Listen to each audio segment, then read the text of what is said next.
Ассаламу алейкум ва рахматуллахи ва баракатух. Кыргызстандагы болуп жаткан окуяны, мындайча айтканда Баткен жергесинде болуп жаткан окуяны барыңыздар эле көрүп жатасыздар, угуп жатасыздар, билип жатасыздар. Кайдыгер карабаган кыргыз элиме кайрылам бир туугандарым. Көп түкүрсө көл болот демекчи, биз Ал Жардам кайрымдуулук фонду барыңыздарды биз менен биргеликте жардам колун сунууга чакырабыз. 10 сом болобу, 20 сом болобу, 100 сом болобу, эч айырмасы жок бир туугандарым. Ал жакта биздин мекендештерибиз, бир туугандарыбыз тамак аш жагынан, бардык жагынан кыйналып турат бир туугандарым. Келиңиздер баарыбыз биргеликте жардам колун суналы.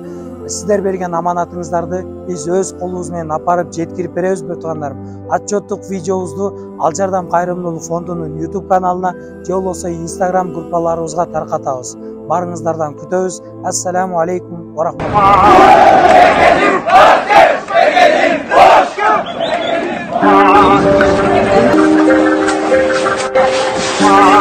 Кайтамын гана эй, катадан гана калган мурасты.